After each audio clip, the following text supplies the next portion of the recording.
একদিন দাঁত পড়িবে, চুল পাকিবে, যৌবনে পড়িবে ভাটি।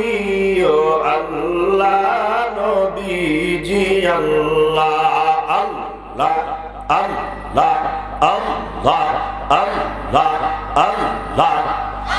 আল্লাহ তাআলা আরশের উপরে যাও, আরশের মধ্যে আল্লাহ তাআলা যেখানে বসে আছে সেখানে একটা চেয়ার আছে। এই চেয়ারে যেখানে বসা ওইখানে একটা আজকে যেমন ঝাড়ু দেওয়া আছে, চান্দা দেওয়া আছে। এই মুসলমান ভাইরা, আজ থেকে অনেক আগে আমরা দেখতাম এইখানে যে ঝাড়ুটা থাকতো, মাঝখানে কোনো ফুল থাকতো না, কিছু থাকতো না, চতুর্পাশে ঝাড়ু দেওয়া থাকতো। আল্লাহ তাআলা যে আরশের মধ্যে বসা, যে লৌহ মাহফুজ, এটা চতুর্পাশে ঝাড়ু দেওয়া আছে।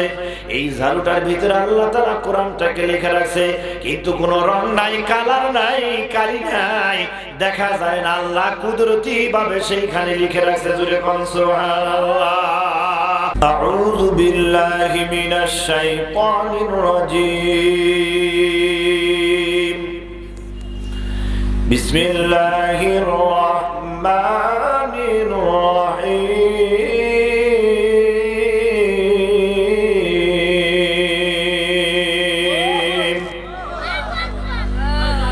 ইন্না আরাদনাল আমানাতা আলাস সামাওয়াতি ওয়াল আরদি ওয়াল জিবাল।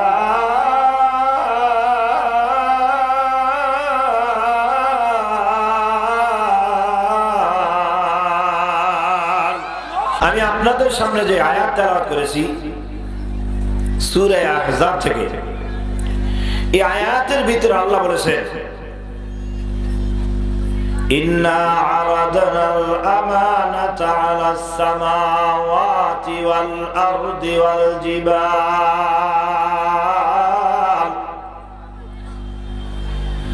আল্লাহ বলেন,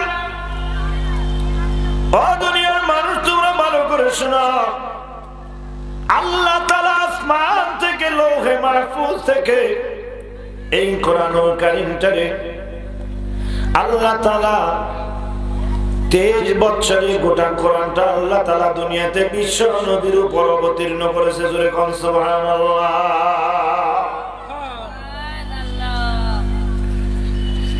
এ ভাইরা, এই কোরআন বিশ্ব নবীর উপরে নাযিল করলেন, কিন্তু আল্লাহ তাআলা কোরআন হযরত আদম সফিউল্লাহ আদম আলাইহিস সালাতু ওয়াস সালামকে ডাক দেন, আদম ও নবী, আমি আপনার কাছে কোরআনকে আমানত রাখতে চাই। জোরে কোন সুবহানাল্লাহ। আমানত, কোরআনটাকে তোমার কাছে আমানত রাখতে চাই। আমার মুসলমান ভাইরা, তেমনি ভাবে কোরআন হযরত আদম আলাইহিস সালাতু ওয়াস সালামকে বললেন, তোমার কাছে আমি কোরআনটা আমানত রাখতে চাই। আদম আলাইহিস সালাতু ওয়াস সালাম ডাক দেন, আল্লাহ, কোরআন আমানত রাখলে এটাকে আমল করলে কি লাভ হবে? আল্লাহ বলেন, আদম, জান্নাতের মেহমান হয়ে যাবা।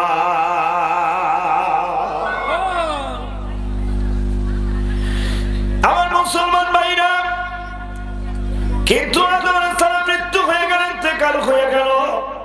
আল্লাহ তাআলা এইবার কোরআনটাকে আমানত রাখার জন্য আসমানকে ডাক দিল, আরাদনাল আমানাতা আলাস সামাওয়াত। আসমানকে ডাক দেব, আসমান, আমি তোমার কাছে কোরআনকে আমানত রাখতে চাই। আল্লাহু আকবার। আসমান ডাক দিল, আল্লাহ, এই বিশাল কোরআনের ওজন আমি সহ্য করতে পারবো না, এই কোরআনকে আমি আমানত হিসেবে রাখতে পারবো না। আসমান অস্বীকার করলেন। আরাদনাল আমানাতা আলাস সামাওয়াতি ওয়াল আরদ। জমিনকে ডাক দিল, জমিন রে, আমি তোর কাছে মহাগ্রন্থ কোরআনটাকে আমানত রাখতে চাই। জমিন অস্বীকার করল, আল্লাহ, কোরআনের ওজন আমি ধারণ করতে পারবো না, এই শক্তি আমার নাই। ওয়াল জিবাল, আল্লাহ বলেন, পাহাড় রে, আমি আল্লাহ তোর কাছে কোরআনকে তোর কাছে আমানত রাখতে চাই। জোরে জোরে বলেন সুবহানাল্লাহ।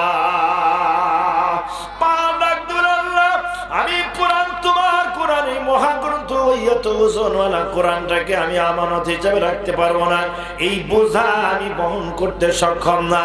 আমার মুসলমান ভাইরা রে, ওয়াল জিবালি ফাবাইনা আইয়াহমিলনাহা ওয়াশাকনা মিনহা ওয়া হামালাহাল ইনসান। আল্লাহ তাআলা মানুষের কাছে আমানত, কোরআনকে মানুষের কাছে আমানত রাখার জন্য যখন প্রস্তাব দিলেন, মানুষ এক বাক্যে সেটাকে গ্রহণ করে নিলেন। কিন্তু ভাইরা, পাহাড়ের চাইতে মানুষ কি সবল না দুর্বল? সবল না দুর্বল? মানুষ দুর্বল। কি কয়? পাহাড় বড় না মানুষ বড়? পাহাড় বড় না মানুষ বড়? পাহাড় বড়। হাতি বড় না মানুষ বড়?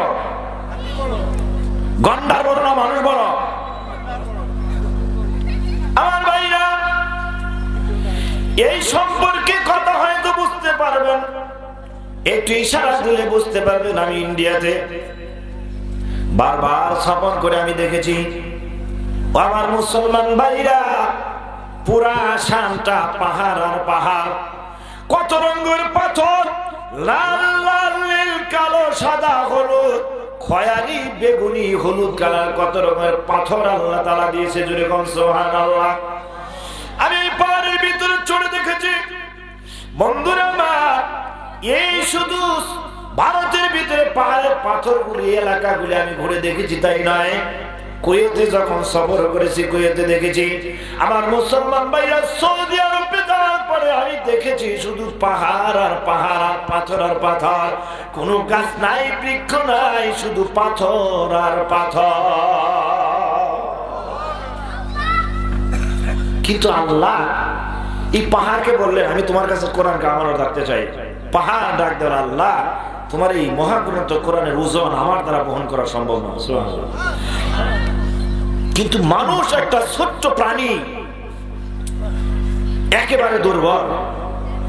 একটা গাভীর পেট থেকে যখন বাছুর হয়, বাছুর হওয়ার পরে তার খাদ্য কোথায় আছে বাছুরকে বলে দিতে হয় না? বলে দেওয়ার আগে 1 ঘন্টা আধা ঘন্টার ভিতরে তার খাবার কোথায় আছে গাভীর, তার মায়ের যেই জায়গায় দুধ আছে সেই জায়গায় গিয়ে মুখ লাগায়। 2 ঘন্টা পরে বাছুর দৌড়াদৌড়ি শুরু করে। কথা বলেন ঠিক কিনা? মুরগির একটা বাচ্চা ডিম থেকে ফুটে বের হওয়ার পরে, বের হওয়ার সঙ্গে সঙ্গে দেখবেন 20 মিনিট পরে, আধা ঘন্টা পরে তার সামনে খাবার দিলে ওই খুদি গুলি দিলে টুক টুক টুক টুক করে খুদি খায়।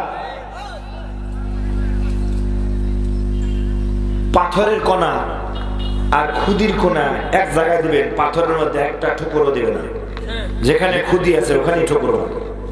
এই মেধা কে দিছে? জোরে বলতে হবে, কে দিয়েছে? আমার কথাটা বুঝাইতে চাইছিলাম। 20 মিনিট পরে ডিম থেকে খোলস থেকে বের হওয়ার পরে যেই মুরগির বাচ্চা হাঁটতে পারে, দৌড়তে পারে, খাবার খাইতে পারে, গাভীর পেট থেকে বাচ্চা বের হওয়ার পরে 1 ঘন্টা 1.5 ঘন্টা পরে দাঁড়ায়, মায়ের কোথায় খাবার আছে নিজে খুঁজে বের করতে পারে। কিন্তু মানুষ এত দুর্বল, মায়ের পেট থেকে বের হওয়ার পরে বাজার, মায়ের পেট থেকে বের হওয়ার পরে কত সন্তান মায়ের পিঠের নিচে বসে পিঠের নিচে চাপা পড়ে মারা যায়। মার প্রথম সন্তান হওয়ার কারণে তার এই খেয়াল নাই। এই জন্য প্রথম বাচ্চা হওয়ার পরে দেখবেন একটা ধাত্রী, একজন নার্স অথবা মা অথবা দাদি তার ঘরে পাশে ঘুমায় রয়। মা ঘুমায়, সন্তানের মা ঘুমায়, দাদি নানি ধাত্রী ঘুমায় না, ঘুমায়। বরঞ্চ বাচ্চাটা হওয়ার পরে এই মা ছোট বাচ্চাটাকে কেমনে গোসল করাবে, গোসল করার পদ্ধতিও জানে না। কথা ঠিক কিনা? শিখাই দেওয়া হয়। আমার ভাইরা, এই মানুষটা 1 মাস 2 মাস 1 বছর 2 বছর পর্যন্ত বাচ্চাটা আস্তে আস্তে হাঁটা শিখে, তারপরে আব্বা আম্মা ডাকা শিখে, এরপরে 6-7 বছরে আস্তে আস্তে কথা বলা শিখে, হাটে বাজারে যাওয়া শিখে। কথা বলেন ঠিক কিনা? কিন্তু এই একটা দুর্বল মায়ের পেট থেকে 2 2 বছর পর্যন্ত তাকে 7 বছর পর্যন্ত ভাষা শিখাইতে হয়, খাবার খাওয়াই দিতে হয়। মায়ের পেটের নিচে পড়ে চাপা পড়ে মারা যায়। মাকে বলতে পারে না, মাগো তোমার পায়ে পেটের নিচে পড়ে আমি মারা যাইতেছি, মা একটু চেতন হও। মা চেতনও পায় নাই, কথাও সন্তান বলতে পারে না। কিন্তু আমার ভাইরা, এই ছোট একটা দুর্বল মাগলুক এই কোরআনকে গ্রহণ করে নিল। এই জন্য আল্লাহ বলেন, ইন্নাহু কানা যালুমান জাহুলা। মানুষ কত জাহেল, মানুষ কত মূর্খ, মানুষ কত দুর্বল হওয়ার পরে এই কোরআনটাকে গ্রহণ করে নিল। আমার ভাইরা, কোরআন গ্রহণ করে নেওয়ার কারণে পৃথিবীর মানুষের দাম আল্লাহ তাআলা বাড়ায় দিল। মানুষের দাম বাড়লো কোরআনের কারণে, মানুষের ইজ্জত সম্মান বাড়লো কোরআনের কারণে। কিসের কারণে আমার আপনার দাম? কোরআন আছে, দুনিয়া আছে। কোরআন নাই, দুনিয়া নাই। কথা বলেন ঠিক কিনা? কথা কি ঠিক? আমার ভাইরা, এই কোরআন মানুষের কাছে আমানত রাখার কারণে মানুষ যখন গ্রহণ করছে, মানুষ যখন মানছে, মানুষ মানার কারণে, গ্রহণ করার কারণে আমার আল্লাহ তাআলা মানুষের দাম দুনিয়াতে বাড়ায়া দিছে। কোরআন অনুযায়ী চলো, কোরআন অনুযায়ী জীবনটাকে চালাও। কোরআন শুধু নামাজে নয়, কি বলে? কোরআন শুধু রমজান মাসে নয়, কোরআন শুধু ঘরের ভিতরে তেলাওয়াত করার জন্য আসে নাই, কোরআন তাবিজ কবজের জন্য আসে নাই। কোরআন এসেছে মানুষের মুক্তি এবং হেদায়েতের জন্য। আজকে কোরআন দেখালি ফু দেয়, ঝাড় ফুক করে, কবিরাজি করে। হ্যাঁ, আমার মুসলমান ভাইরা, বুখারী পড়াবে মাদ্রাসায়, হেফজখানায় কোরআন হেফজ পড়াবে, বুখারী মাদ্রাসায় পড়াবে, আলিম ফাজিল মাদ্রাসা আলিম কামিল পড়বে, কিন্তু কোরআনের বিধান বাস্তবায়ন করার জন্য চেষ্টা করবে না। কোরআনের হুকুম যদি বাস্তবায়ন করার জন্য চেষ্টা না করে কোরআন তেলাওয়াত করবে, পড়াবে, দুনিয়ার ফায়দা অর্জিত হবে, কিন্তু কোরআনের আইন বাস্তবায়ন না করলে রাষ্ট্রের ভিতরে কোরআনের আইন কোনোদিন প্রতিষ্ঠিত হবে না। কোরআনের আইনকে বাস্তবায়ন করার জন্য আমার বাস্তব জীবনে পা থেকে মাথা পর্যন্ত, আমার সামাজিক জীবন, পারিবারিক জীবন, রাষ্ট্রীয় জীবন, রান্নাঘর থেকে সংসদ ভবন পর্যন্ত কোরআনকে প্রতিষ্ঠিত করার জন্য লড়াই করতে হবে, সংগ্রাম করতে হবে, মাল দিতে হবে, সময় দিতে হবে। কে কে রাজি আল্লাহর রাস্তায় কোরআনের চলে? লিল্লাহি তাকবীর, নারায়ে তাকবীর, আল কোরআনের আলো, নারায়ে তাকবীর। আলহামদুলিল্লাহ, আমাদের কিছু তুলতুলা মৌলবি আছে, খালি কোরআন পড়ে, পড়ায়। এটা কি তুলতুলা মৌলবি? কথা কি না? সব মানুষের কাছে ভালো। আওয়ামী লীগের জায়গা হুজুর আমার জন্য দোয়া করেন, আমার জন্য নমিনেশন ঠিক হয়। বিএনপির জায়গা হুজুর আমার জন্য দোয়া করেন, আমি যেন এমপি হতে পারি। জামাতে ইসলাম জায়গা হুজুর আমার জন্য এমপি, ইসলামী আন্দোলন হুজুর আমার জন্য দোয়া করেন, আমি যেন এমপি হতে পারি। জাসদ, বাসদ, এনসিপি সবার জন্য দোয়া করো। ও মৌলবি, সবার কাছে তুমি গোলাম। কথা বলেন ঠিক কিনা? কোরআনের জন্য আসে নাই, কোরআন সর্বোচ্চ রাষ্ট্রে প্রতিষ্ঠিত করা লাগবে। কথা বলেন ঠিক কিনা? সুযোগ আসলে আসতেছে তো সুযোগ, সামনে কাজে লাগাবো ইনশাআল্লাহ। কে কে নারায়ে তাকবীর, লিল্লাহি তাকবীর। আমার ভাইরা, কোরআনের কারণে আমার আপনার দাম বাড়ছে। এই কোরআনটাকে আমার কাছে, আপনার কাছে আমানত রাখছে। জোরে কোন সুবহানাল্লাহ। ভাইরা আমার, এই আমানতের বিষয়ে যদি আমি কথা বলতে যাই, 2, 4, 5 দিন 7 দিন এখানে তাফসীর করা লাগবে। আয়াতের ভিতরে কথা বলতে হইলে বাজান, আমার মুসলমান ভাইরা, পা থেকে পায়ের তালু থেকে মাথার তালু পর্যন্ত পুরা বডিটা আমাদের কাছে আল্লাহ রাখছে আমানত। এই হাত আল্লাহ আমার কাছে দিয়েছে আমানত, সুবহানাল্লাহ। এই চক্ষু দুটি দিয়েছে আমানত, এই অন্তর দিয়েছে আমাকে আপনাকে আমানত। আমানত বন্ধুরা আমার কাকে বলা হয়? আমার মুসলমান ভাইরা, আপনার কাছে যদি কোনো মানুষ টাকা পয়সা গচ্ছিত রাখে, এটাকেও আমানত। এইদিকে খেয়াল করেন, আমার কাছে আপনার কাছে কোনো মানুষ যদি টাকা জমা রাখে, এটার নাম কি? আমার কাছে আপনার কাছে টাকা রাখছে, ভাই তোমার কাছে 1 লাখ টাকা দিলাম, যেই দিন প্রয়োজন পড়বে আসবো, এই দিন টাকাটা দেবে, এটার নাম কি? আরো জোর দেবেন, নাম কি? আমানত। আমার মুসলমান ভাইরা,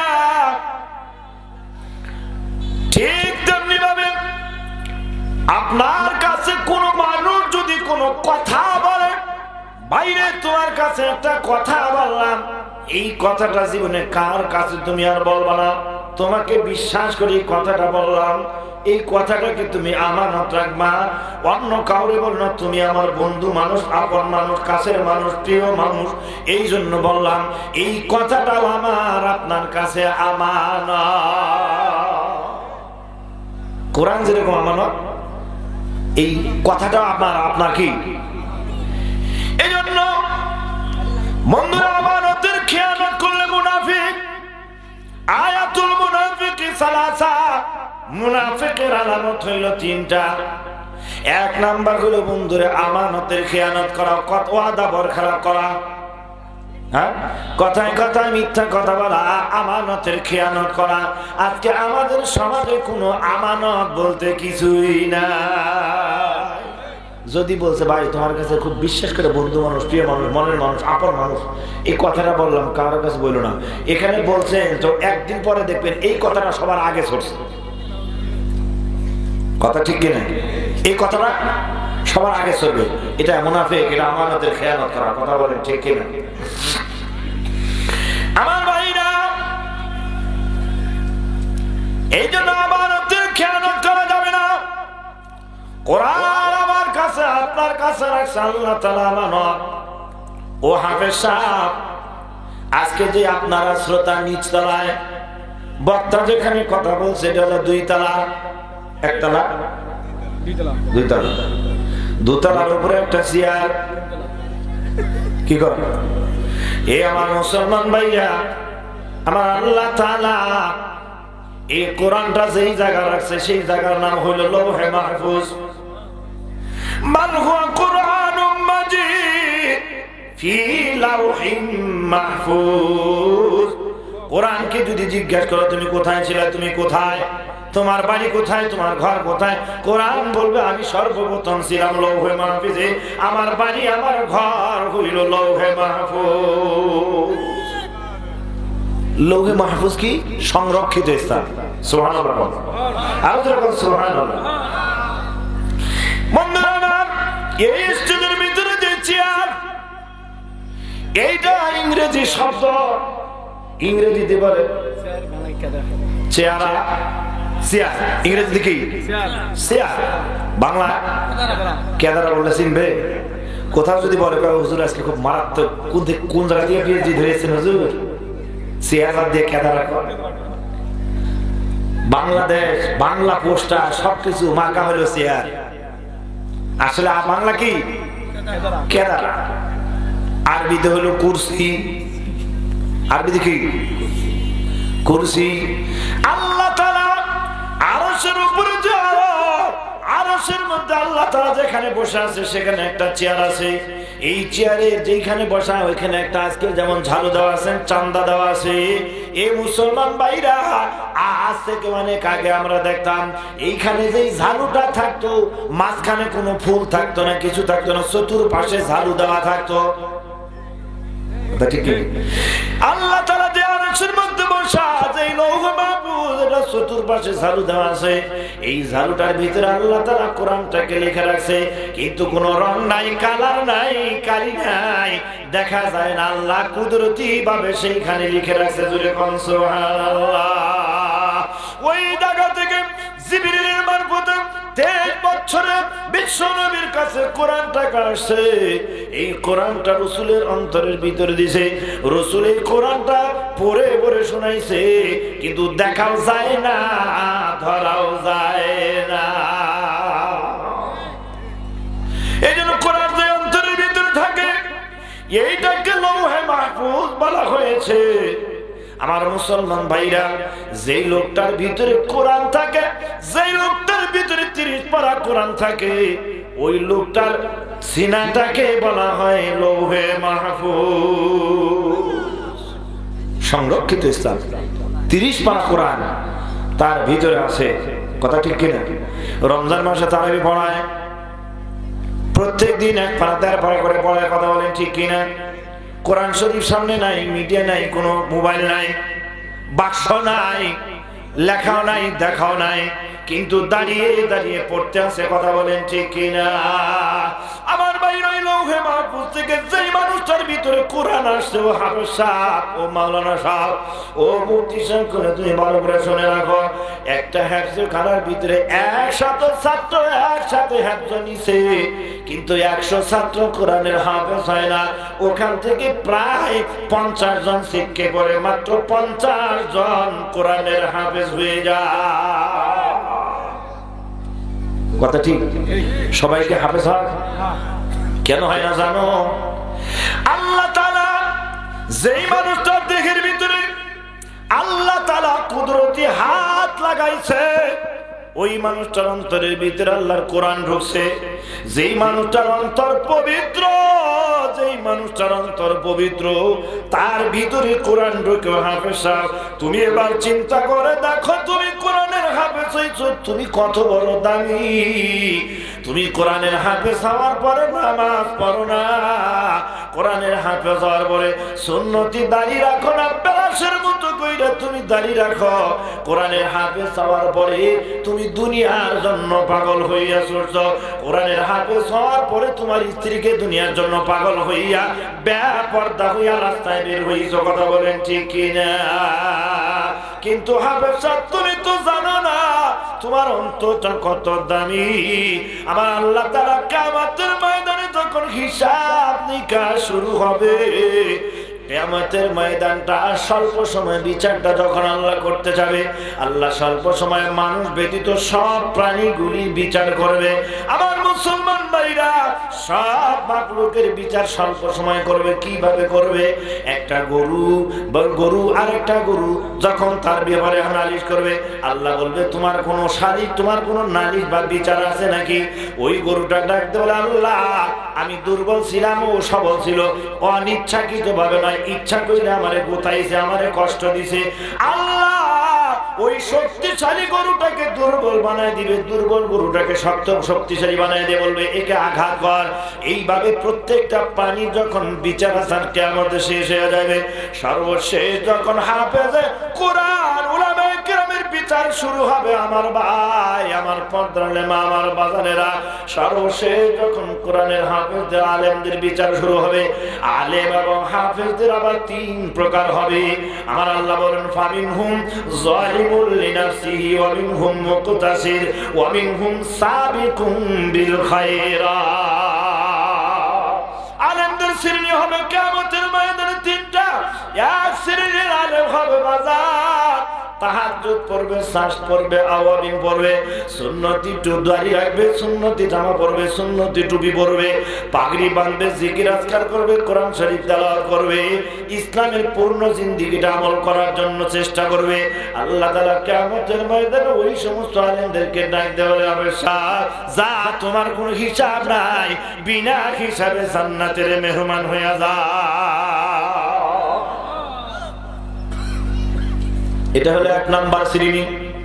2 নাম্বার শ্রেণীর আলেম হবে ব্যবসা করত, চাকরি করত, কিন্তু সময় হইলে ব্যবসা দোকান বন্ধ করে ঠিক নামাজে যাইতো, জিকির আজকার তাসবিহ তাহলিল বেশি করতো না, কারণ দোকান খুলে রেখে গেছে, তাড়াতাড়ি কইরা তাকে দোকানে যেতে হবে, চাকরি করতো, চাকরির ডিউটিটা ঠিক রাখতে হবে, নামাজ পড়ে তাড়াতাড়ি তাসবিহ তাহমিদ বাদ দিয়া বন্ধুরা নামাজের মধ্যে চাকরির জন্য ডিউটির জন্য চলে যাইতো। এই হাফেজ এই মাওলানা হাফেজ সাহেবদেরকে ডাকতে বলবে, আল্লাহ ডাকতে বলবে, বাবা দুনিয়াতে তো আমল করছো কিন্তু এত কম করছো কেন, কি ব্যাপার? তখন বলবে আল্লাহ ভুল হয়ে গেছে, আল্লাহ তাআলা দ্বিতীয় শ্রেণীকে মাফ করে দিবে। জোরে কোন সুবহানাল্লাহ। তৃতীয় শ্রেণীর যেই মানুষটা যার অন্তরের ভিতরে কোরআন ছিল, ইলম ছিল, দ্বীন ছিল, কিন্তু নামাজ কালাম কম পড়ছে, মাঝে মাঝে পড়ছে, মাঝে মাঝে পড়ে নাই, বিবিরে পর্দা রাখছে, ভালো করে পর্দা রাখে নাই, মেয়েদেরকে পড়াইছে, স্কুল কলেজ ইউনিভার্সিটিতে পড়াইছে, কিন্তু পর্দা রাখে নাই। আল্লাহ ডাক দিয়ে আমার একটা ধমক দাও, হাফেজ সাহেব, তোমার ভিতরে আমি দিন দিয়েছিলাম, কোরআন তোমার ভিতরে নিয়েছিলাম, আমার রাসূলের হাদিস তোমার ভিতরে ছিল, তুমি এগুলো আমল করো নাই। ধমক দেওয়ার পরে সে ভয়ে থরথর করে থাকতে কাঁপতে থাকবে। আল্লাহ বলবে, শোনো শোনো, দুনিয়াতে আমল করতে পারো নাই, কিন্তু তোর ভিতরে যে কোরআনের আয়াত আছে রে, তোর ভিতরে যে কোরআনের হাদিস আছে রে, এর সম্মান যদি আজকে আমি না করি, অসম্মান করি, আমি আল্লাহর কোরআনের সম্মান কমে যাবে। এই জন্য আজা আমি আল্লাহ তোর আজকে তোকেও মাফ করে দিলাম। ও হাফেজ সাহেব, মাওলানা সাহেব, হাফেজ হয়েছে, নামাজ পড়ো না, বিবির বাচ্চারে পর্দা রাখো না, সুন্নতি অনুযায়ী জীবন চলো না, তুমি একটু বুঝো তোমার দামটা কত। একই সাথে পড়ছো, একই সাথে একই ক্লাসে 10 জন পড়ালেখা করছে, 5 জন ফাজিল পাস করছে, 5 জন শিক্ষা করছে, কথা বলেন ঠিক কিনা? আল্লাহ তাআলা কুদরতি হাতটা যার সিনার মধ্যে লাগাইছে, তার ভিতরে ইলম ঢুকছে, সেই তো আলেম হইছে, হাফেজ হইছে। জোরে কোন সুবহানাল্লাহ। ভাইরা আমার, জামানার বিখ্যাত আল্লাহর ওলি ইমাম মালিক রাহমাতুল্লাহ আলাইহি, পৃথিবীর কোন আলেম চিনে নাই এমন কোন আলেম নাই। বিখ্যাত আল্লাহর ওলি ইমাম মালিক, মক্কার ইমাম, মদিনার ইমাম, দুইটা হেরেমের ইমাম। সুবহানাল্লাহ। ভাইরা আমার, ইমাম মালিক রাহমাতুল্লাহ জীবনে যদি আমি বলতে যাই, যিনি মুয়াত্তা ইমাম মালিক, মুয়াত্তা লেখক, এর জীবনে বলতে গেলে আজকের একদিন বয়ান করে শেষ হবে না। ইমাম মালিক রাহমাতুল্লাহ আলাইহি কত বড় বুজুর্গ ছিল বন্ধুরা আমার, দিন রাত কোরআন হাদিস পড়াইতো এবং কিতাবাদি লিখতো। ইমাম মালিক রাহমাতুল্লাহ আলাইহি একটা সেকেন্ডের জন্য মদিনার হেরেম থেকে বের হইয়া যাইতেন না। ইমাম মালিক যতদিন দুনিয়া বেঁচে ছিল বাবা আমার ভাই, জীবনে কোনদিন মদিনার অর্থাৎ হেরেম শরীফের এলাকায় প্রসাব পায়খানা করে না। সুবহানাল্লাহ। নবীর প্রতি কি সম্মান ছিল, কি ভালোবাসা ছিল। হেরেমের বাইরে যায় প্রসাব করতো, পায়খানা করতো, তারপরে আবার কিভাবে জীবনের মধ্যে আছে। ইমাম মালিক যখন প্রসাব পায়খানা করতো নবীর জায়গা, ওই জায়গার ভিতরে প্রসাব পায়খানা করতো না, বাইরে প্রসাব করতে বসতো, আর হাতটা মদিনার জমিনের হেরেমের জমিনের সাথে লাগায়া রাখতো। উনি বলতো, আমার যদি মওত হইয়া যায়, আমার যদি ইন্তেকাল হইয়া যায়, নবীর যেই জমিন, এই জমিনের বাইরে যেন আমার মওত না হয়। নবীর ভালোবাসা কেমন, নবী যেই জমিনে হাঁটে ওই জমিনের প্রতি কেমন ভালোবাসা, জোরে কোন ঠিক কিনা? হযরত ইমাম মালিক রাত্রিবেলা ছাত্রদেরকে পড়াইয়া 10 দিয়া বিদায় দেওয়ার পরে ইমাম মালিক রাহমাতুল্লাহ রাত্রিবেলা যখন ঘুমাইয়া গেছে, ঘুমন্ত অবস্থায় হঠাৎ করে ইমাম মালিক রাহমাতুল্লাহ স্বপ্ন দেখতেছে। কি স্বপ্ন দেখে? ইমাম মালিক স্বপ্ন দেখে তিনি দাঁড়াইয়া দাঁড়াইয়া প্রসাব করতেছে, আবার দাঁড়াইয়া প্রসাব করতেছে কোরআনের উপরে। আগে নাউজুবিল্লাহ করেন না, আগে নাউজুবিল্লাহ করে নাউজুবিল্লাহ ঘুরে দিতে হবে। দেখছে কিসে? স্বপ্নে। দেখছে কি ভাবে? স্বপ্নে দাঁড়াইয়া প্রসাব করতেছে, আবার কিসের উপরে? কোরআন শরীফের উপরে। কিন্তু বন্ধুরা বন্ধুরা আমার, ইমাম মালিক এত বড় জামানার বিখ্যাত ওলি, এত বড় আলেম, কিন্তু আলেম হওয়ার পরে স্বপ্নের ব্যাখ্যা বুঝতেন না। ইমাম মালিকের অন্তরের ভিতরে এমন জ্বালা শুরু হয়ে গেল। আমি কি স্বপ্ন দেখলাম, ঘটনা কি? এই যে একটা স্বপ্ন দেখলাম, ভিতরের মধ্যে শুধু আনসান আনসান ছটফট ছটফট। আমি কেমনে এই স্বপ্নের তাবিজ জানবো? স্বপ্নের তাবিজ জানার জন্য তদানীন্তন সময় ওই জামানার বিখ্যাত একজন আল্লাহর ওলি ছিল, তার নাম হলো জামানার বিখ্যাত বড় আলেম একজন বড় ওলি, তার নাম হলো ইবনে শিরিন। সিরিয়াতে বসবাস করতেন। এই ইবনে শিরিনের কাছে ইমাম মালিক রাহমাতুল্লাহ আলাইহি একটা চিঠি লিখলেন। একটা চিঠি লিখে বললেন, তুমি চিঠিটা নিয়ে ইবনে শিরিনের কাছে গিয়ে বলবা মদিনার এক লোক স্বপ্ন দেখছে। এই যে স্বপ্ন, স্বপ্নের ব্যাখ্যাটা জানতে চাইছে। তবে একটা কথা আমানত, এই স্বপ্নের কে দেখছে এই কথা জিজ্ঞেস করলে তুমি বলবা না। লোকটা চলে গেল, ইবনে শিরিনের কাছে গিয়ে হাজির।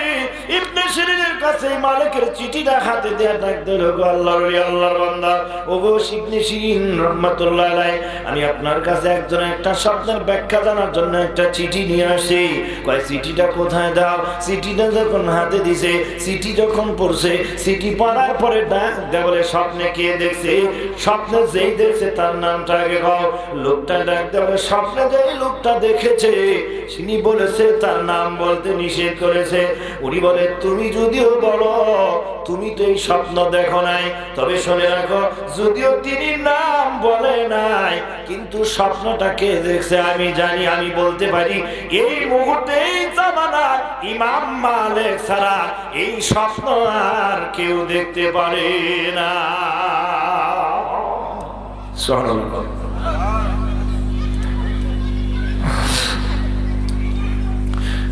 শোনো, ইমাম মালিক এই স্বপ্ন দেখেছে, তবে স্বপ্নের ব্যাখ্যাটা একটু তুমি শোনো।